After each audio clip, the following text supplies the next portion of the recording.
Chapter 6, Extravagant Generosity. I'm sitting on the beach this evening, watching the swells roll in towards me.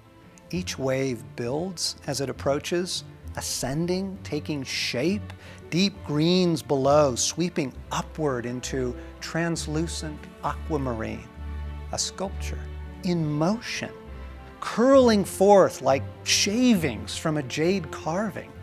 The sheer elegance is enough to take my breath away. The wave I'm fixed upon crashes to the sand like a work of art toppling from its pedestal. But before I can feel the loss, another is rushing to take its place, sweeping forward, upward, utterly mesmerizing beauty. Then comes another, and then another, and another, in an unending processional. All things were made through him, comes to mind, and without him, nothing was made that has been made. What are the waves telling us about Jesus? An artist is revealed in the work that they create and in the abundance of the work they create. Think of the ocean. Picture it in your mind. Tonight, the breakers are thundering on the reef 100 yards out, and beyond that, open ocean. What does this tell us about Jesus? What words come to mind? Majestic, powerful, wild, dangerous, tempestuous, like the clearing of the temple, but also gently playful as it laps at your feet, pulling the sand away from beneath you as Jesus ever so gently pulls the rug out from underneath us. I look down, scattered at my feet lie 1,000 shells, delicate, intricate, the work of a jeweler, an artist with very small tools and exceptional eyesight. If all this is the work of an artist's hand, what does it tell us about the artist? Everywhere around me, an obsession with beauty and attention to detail. But most of all, I am thunderstruck by the extravagant generosity strewn around, constantly rolling in. It's as if someone took the family silver and ran down the beach, tossing handfuls here and there like a madman. How do you describe this extravagance? What kind of person acts like this? On the third day, a wedding took place at Cana in Galilee. Jesus' mother was there, and Jesus and his disciples had also been invited to the wedding. When the wine was gone, Jesus' mother said to him, "They have no more wine." "Dear woman, why do you involve me?" Jesus replied, "My time has not yet come." Pause. What is his tone of voice at this moment? It makes all the difference. Is he being aloof? Is there a sigh of impatience? Is he irritated? Be careful what you read into this story. His response to Mary seems rude, but that can't be. We know he adored her. My goodness, while hanging in agony from the cross, he arranges for her care. Okay, the beauty of their relationship is revealed here as well. She knows all she has to do is ask. There couldn't have been anything condescending in his reply, for she simply turns to the servants and says, like a good Jewish mother, "Do whatever he tells you." Nearby stood 6 stone water jars, the kind used by the Jews for ceremonial washing, each holding from 20 to 30 gallons. Jesus said to the servants, "Fill the jars with water." So they filled them to the brim.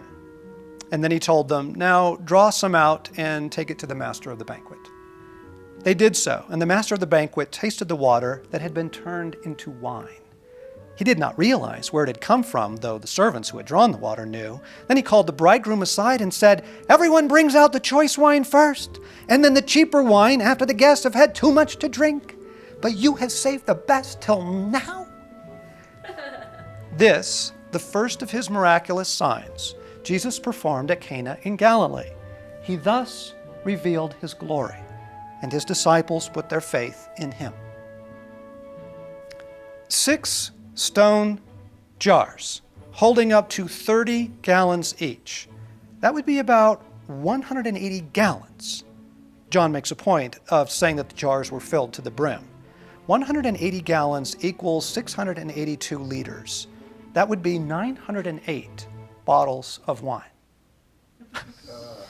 I know. It's almost too much to believe. It seems too extravagant. But the scripture makes a point of telling us exactly how many urns there were, how much they held, and even pushes the point that they were filled to the brim.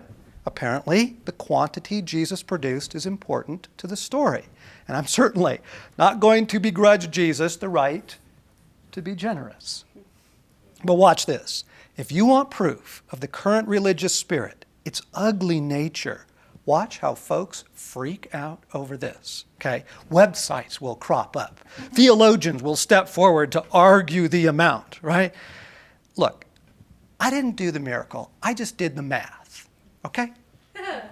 John says he thus revealed his glory. What is it exactly that Jesus thus revealed? I mean, certainly his power over creation, but there's something else here, something beautiful. Jesus did not provide cheap wine, as the maitre d' expected, given the lateness of the hour, nor did he make a statement by substituting grape juice. He didn't give them just a little wine, say a dozen bottles to wrap up the evening with one last toast. Jesus does it lavishly, to the tune of 908 bottles. Here is the same stunning generosity we see pouring forth in creation. Oh, the beauty of Jesus. The text declares he hadn't planned on revealing himself at this time. Might this help us with our own prayer life? Ask and you shall receive, seek and you shall find, knock, the door will be opened. Jesus would not have urged us to pray if he were unapproachable. Now, bailing the groom out of an embarrassing situation wasn't Jesus' intention. My time has not yet come. But he does it anyways, without a hint of grudgingly. 180 gallons of top-grade hooch. Late into the reception, the crowd has already emptied the cupboards. What is it, close to midnight at this point? This party is going to carry on for hours. What joy! What gladness! How celebratory! Just like Jesus.